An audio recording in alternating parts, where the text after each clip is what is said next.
I was hoping it would also be here, so I could just talk down here instead of having to look up there, but... All right. Welcome, everyone, to Dice Making, Creating Your Nat 20.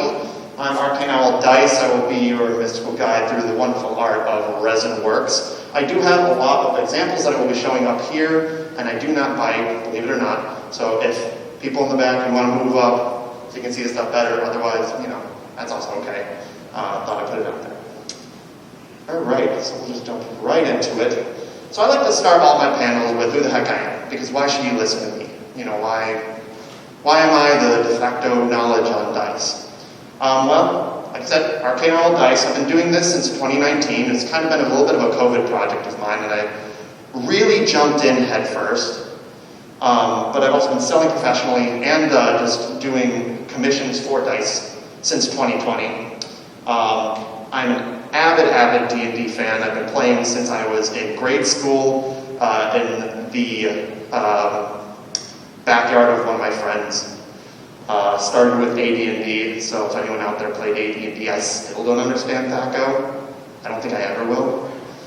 But yeah, I make everything myself. I make the masters, the molds, the dice, everything. So I think I know a thing or two about all this stuff. And then beyond all that, I'm just a massive chemistry nerd. I went to college for chemical engineering, so I not only know the art side of this stuff, but I know the chemistry side of this stuff, so I can give you a little bit of a heads up on both ends of the spectrum. And then I just that was my first attempt at making a D20, and spoiler alert, it didn't turn out very well. But a lot of dice making is going to be trial and error, so if you're willing to put in the time and the effort to really perfect your craft, you can come up with some really pretty stuff. So, before we move any further, I just want to touch on the big L subject. I will preface this with I am not a lawyer. Believe it or not, I am not a lawyer. But if you are planning on making dice or planning on selling dice, you are going to have to make your own masters. You can't just cast Chessex dice and sell them. Chances of you getting caught, probably low, but it is technically illegal. So, for the sake of this panel, it's kind of a one-on-one style. I won't be touching too hard on making your own masters, because that is a whole rabbit hole that took me a couple of months to figure out. We'll just be talking about basically if you want to cast whatever your favorite set of dice is, to make your own for yourself, or to give to your friends, but nothing commercial here. And since I am a chemist in my day job, I feel like I gotta touch on this PPE. Very important. You gotta protect yourself. Silicone and resin, before they've hardened, are technically carcinogenic. They are technically toxic. So you do just want to wear gloves. Nitrile works well, but if you're not allergic to it, latex also works pretty well. And if you are using a particular brand of silicone resin that has noxious fumes, some of them can be kind of irritating to the lungs. You might want to get a respirator. But check the SDS page of any of the resins or silicones you're using. Every company that makes these chemicals by law has to publish an SDS, and they're pretty easy to read. Just see what it says on what you have to wear. Alright, so enough of the scary stuff. I know that's not fun. We're just going to jump right into actually making dice. So, you might see a lot of stuff on here. I've got even more crap at home. There's a lot of stuff that you can have for dice making, but there's actually a surprisingly small amount of stuff you actually need. So I thought I'd break it down into required and optional. So required, obviously, you need silicone to make your molds, and you need a 2-part epoxy resin to actually make the dice. And then you need just some common stuff that's probably been sitting around your house. Some hot glue, some cob stirring sticks, some paint, X-Acto knife, petroleum jelly, if you're making cast iron molds, which I'll go into later. But a lot of that stuff you're probably going to have laying around, or if you don't, it's a couple bucks. The big ticket items, if you get into making dice, are going to be your pressure pot and pressure pump, and your vacuum chamber and pump. Those are going to be a couple $100 a piece, and they do make a pretty big impact on the quality of your dice and your dice molds, but they aren't, strictly speaking, necessary. You can definitely make functional, usable, even pretty dice without any of the stuff over here. But I'd argue, if you're making dice, at the very least, get yourself some fancy colors and some glitters and stuff, because clear dice are kind of boring. But, if that's your flavor, I'm not gonna yuck your yum. Alright, let's just keep motoring on. Oh, and at any point, if any of this is confusing or you want me to you stop and you have a question, just shoot your hand straight up. I know I speak pretty quickly, and I can sometimes get bogged down in the weeds. All right, so step one. So you have to get your masters. Now when I talk about masters, what I mean is whatever dice that you're basing your dice off of. They're going to be the dice that you use for your molds, and they can be your favorite set of Chessex dice, your favorite set of Dispel dice. You can 3D print them, which is what I do. It requires a lot of finishing work, but if anyone has any questions about actually making your own masters, feel free to talk to me later. I'll actually be down in the Artist Alley, so come talk to me. It's fascinatingly crazy. But once you have your masters, obviously you need to make the molds. Now, most dice molds, at least most of the ones that I've seen, are usually made from silicone. There is platinum cure and tin cure silicone. You can honestly use either. The platinum is going to be a little bit more expensive, but it's going to be a little more durable. And there are two common styles of dice mold. So there are sprue style molds and cap style molds. I personally use cap style molds because I think that they produce a better product and there's a little less finishing work. But if you don't have a pressure pot, then a sprue style mold is going to work much better. So we'll just keep this in mind going forward. I'll explain both of them. I personally do cap style, so I'm going to be a little bit more knowledgeable on that and a little more information on that.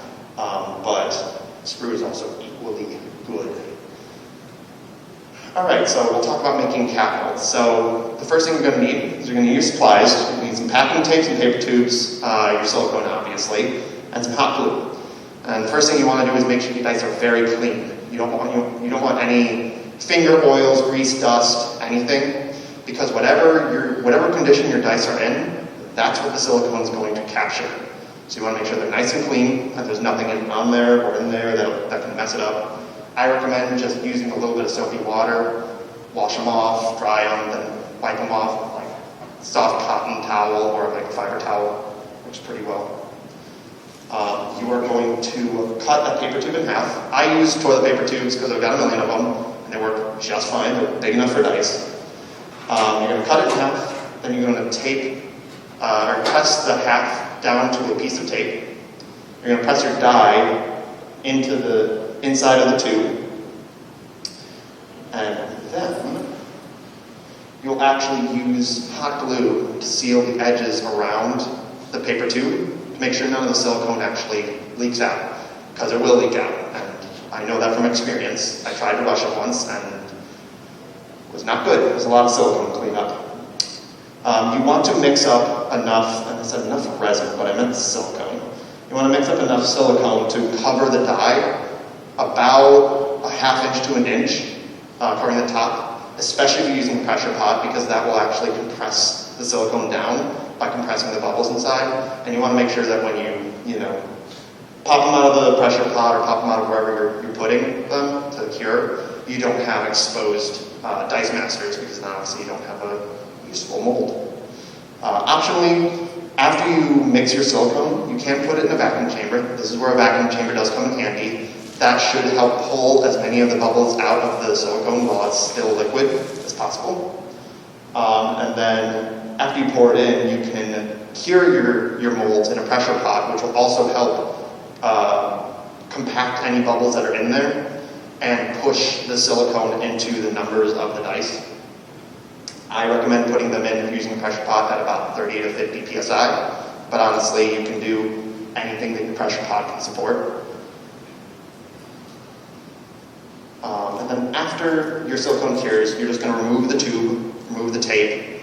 You're going to make sure if there's any silicone that got in between your dice masters and the tape, you just have to trim that silicone off. So specifically the face that was attached to the tape, there might be just a little bit of silicone that's intruded its way in on the sides, especially if you're using like a rounded edge die, like a Chessex die, as opposed to a sharp edge die. You just want to trim that back as fast as possible using an X-Acto knife, which I actually have one right here. So a sharp craft knife like this, the sharper the better. It's going to give you better control and a better end product. Make sure not to cut myself with that. And then after you clean it off, you just want to clean off any tape residue that might be on the face that was face down. You can usually just do that with a microfiber cloth. A lot of guides online will say use isopropyl alcohol. Isopropyl alcohol and epoxy resin or plastics do not get along. You will cause micro etching and causes the base to get kind of hazy. So if you can avoid cleaning with isopropyl alcohol, big plus. Honestly, a little bit of dampness on a towel, wipe it down, then take a dry part, wipe it down. Usually more than enough to get anything that is on there off. Now, the last thing you're going to want to do is cut registration keys. Now, when I say registration keys, I mean we're making a cap for the bottom of the mold, and if you don't have some way to make sure that the cap is oriented properly, you could end up with numbers that are crooked, you could end up with a face that's all screwy. So effectively what you want to do is, around the edge of your mold, just cut in little, or cut little chunks of the silicone out, and that way when you make your cap mold, the silicone will fill in that spot and effectively create a registration. Got a couple of molds up here, and you can see the bottom has these cut out parts around the edges, and the top actually has the inverse of that, so that when you put these together, they go together in only one way. And there's no way you can mess it up.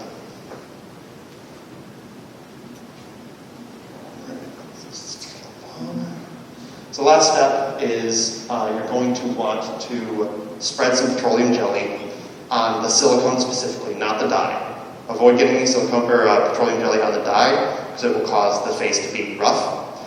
You want to spread it on the silicone so that when you pour more silicone on, it doesn't just bond to that silicone.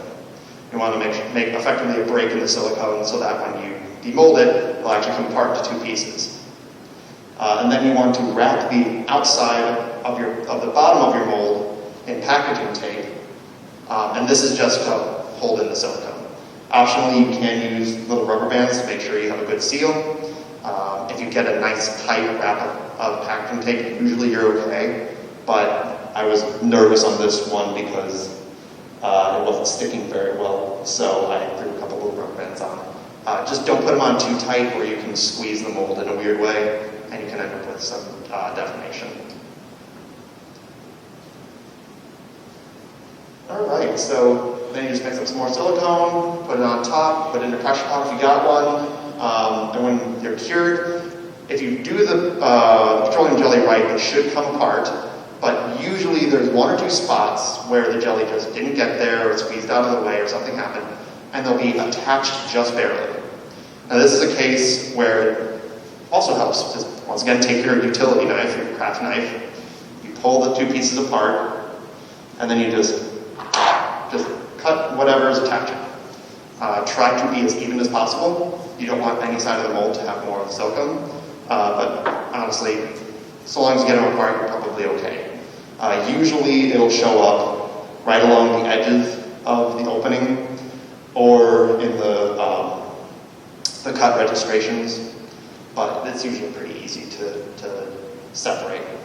But yeah, once you have that, you squish out your master and your molds are ready to go. And these molds, these cast-style molds, are really good if you have a pressure pot. They're really good if you can control for bubbles in your resin. If you don't have either, you can still use cap molds. They still work. You just might end up with bubbles slowly rising to the top in your epoxy resin and creating voids. And we'll actually touch quickly on how to fix voids later. But I started out with sprue-style molds because they work a lot better if you don't have a pressure pot.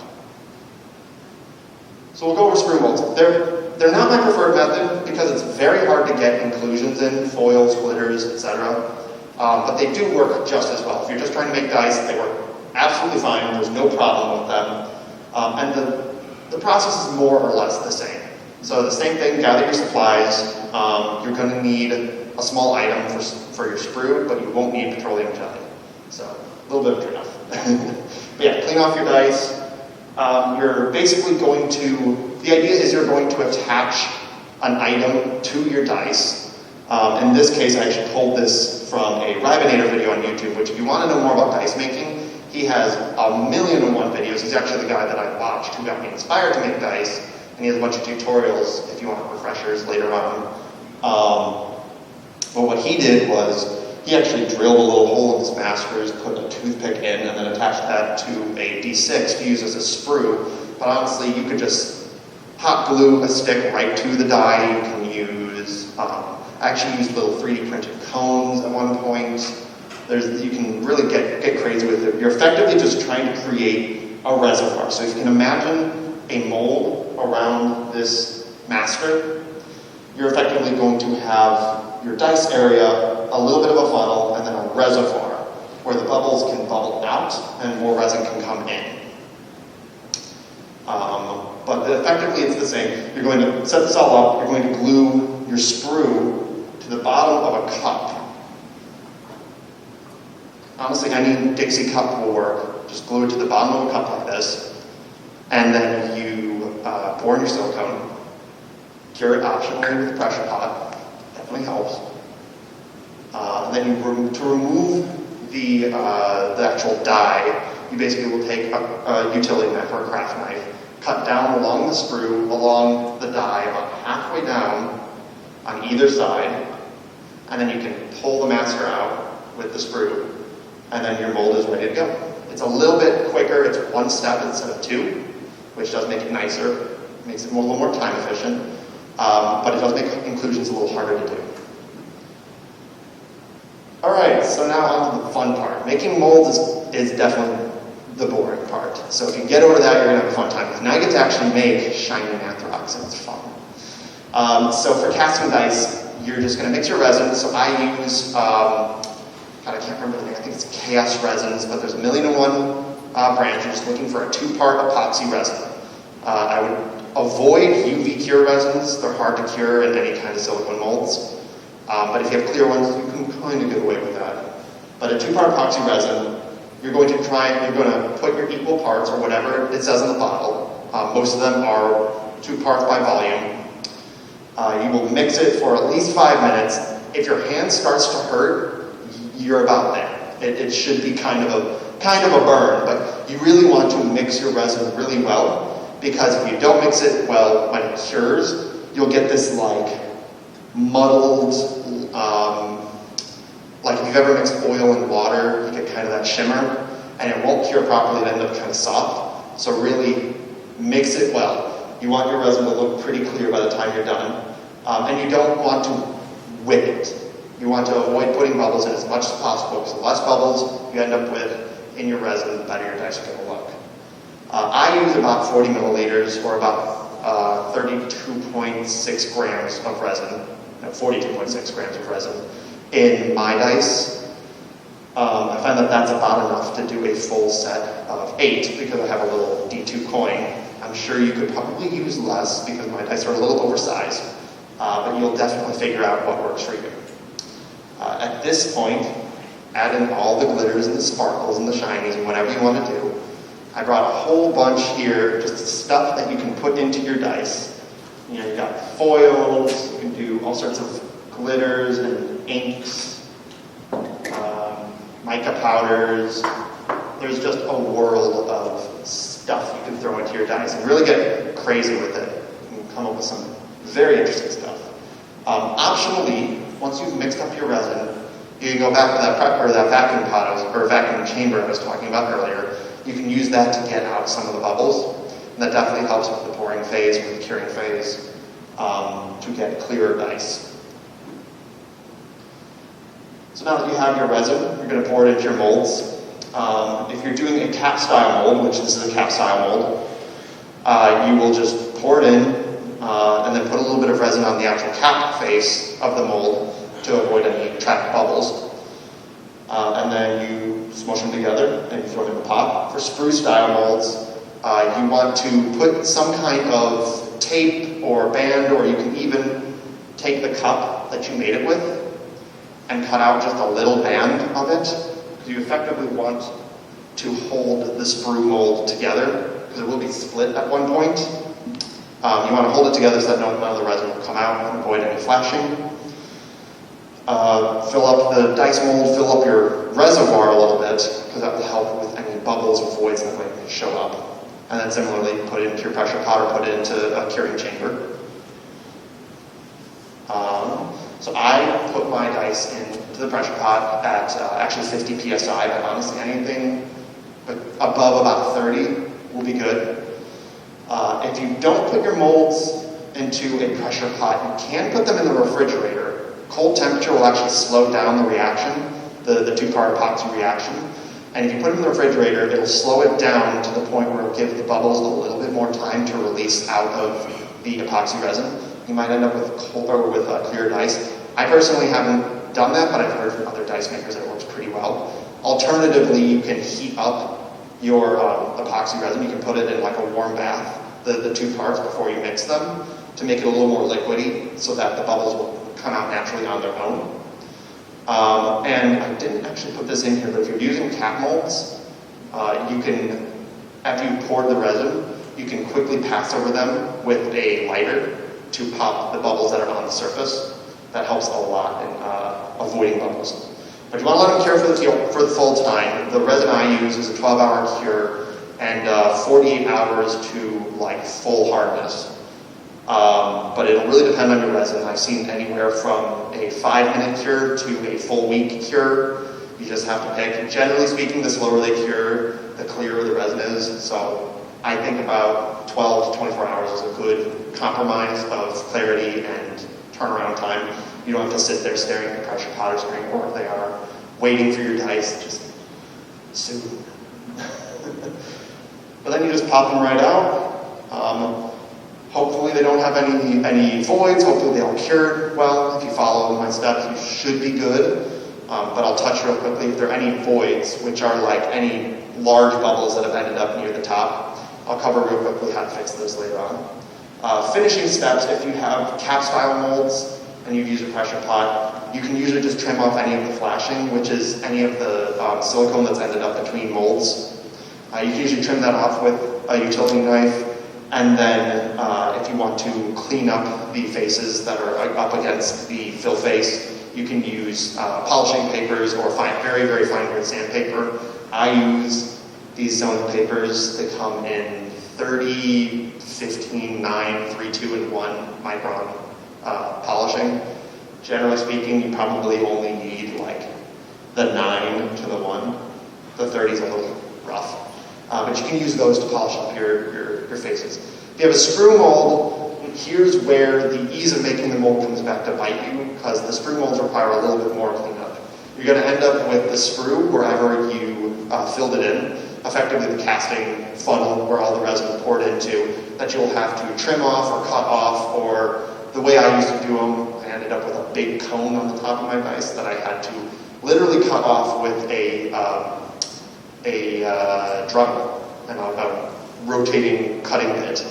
And then you will have a rough face that has an imperfection, or in my case I had 5 faces on the D20 because I was not very smart.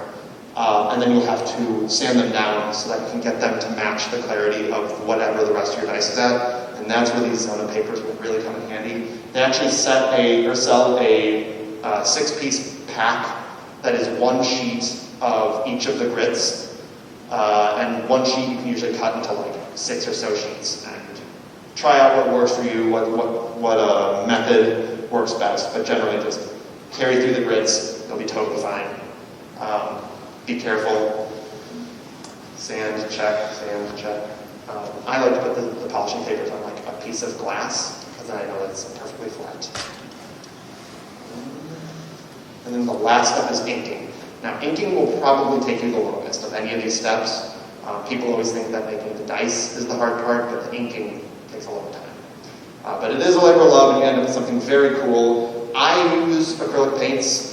Honestly, anything works. You don't need to go to Tamers workshop and get some expensive Citadel paints or some fancy, amazing paints. Honestly, one of the favorite paints that I use is actually this folk art metallic white that I got at Walmart for like $1. It works amazing.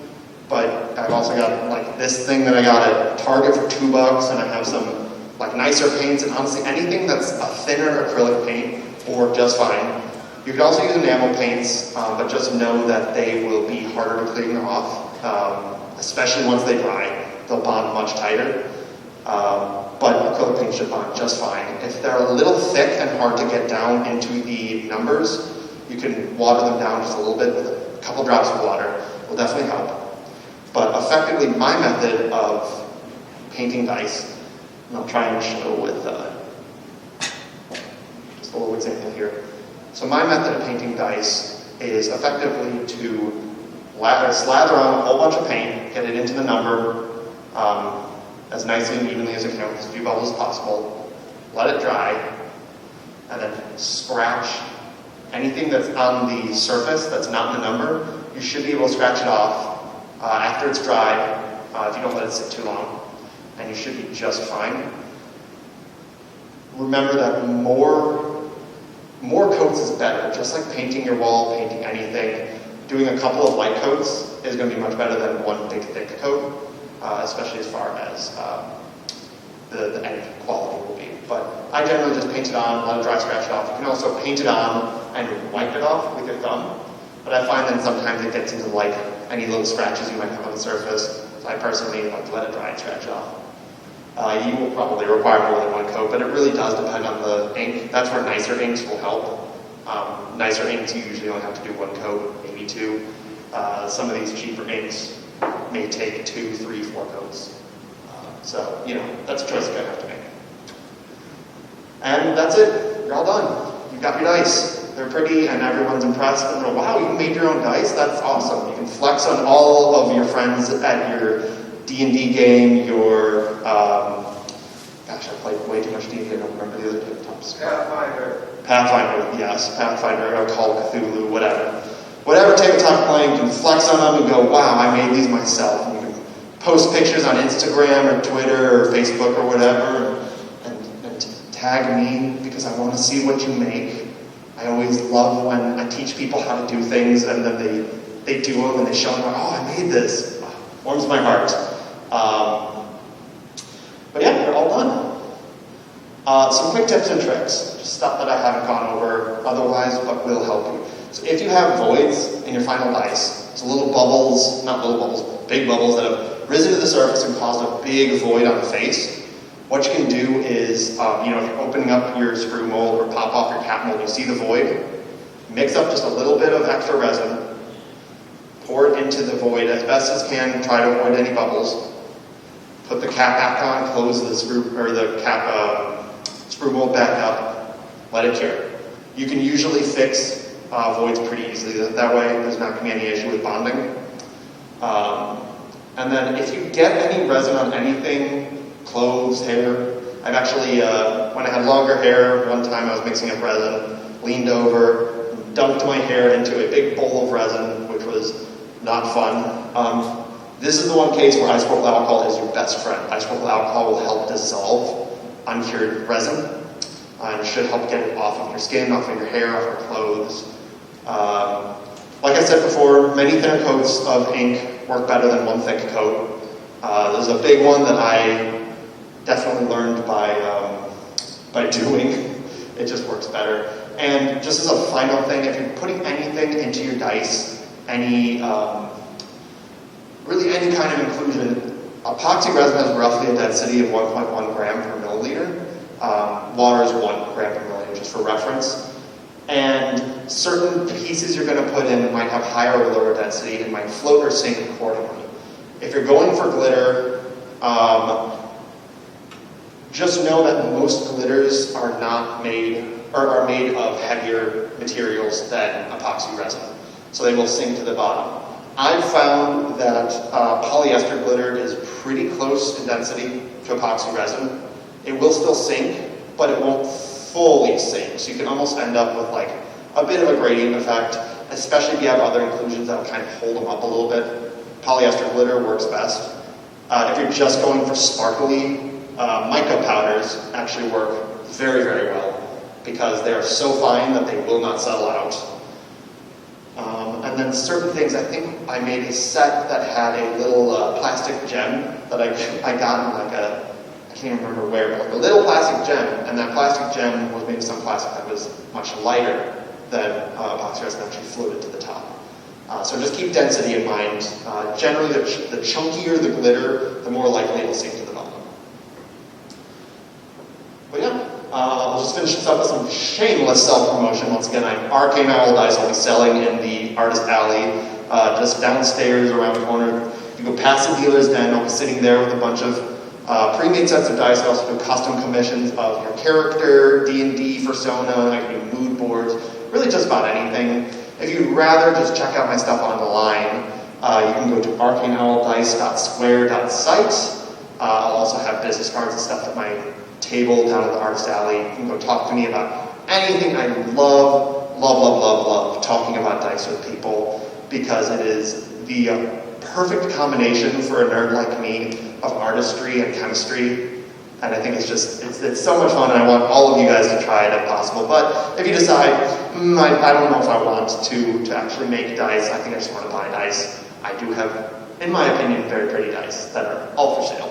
But thank you guys for showing up to my panel. It's the first time I've run it, so if you have any feedback at all, let me know. If you have any questions, please raise your hand. I'll be sitting right here for a couple more minutes, and then I'll be down the Artist Alley. Talk to me about anything, D&D, dice, whatever. I love talking. But thank you.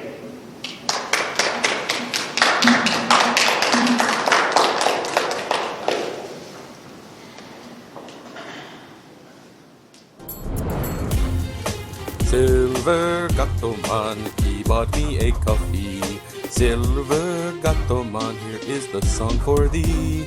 He likes to video all the panels at the cons. You should go and watch them whether they are short or long. Silver Gattoman, you video that's not a jibe. All of you go to his YouTube channel and like and subscribe.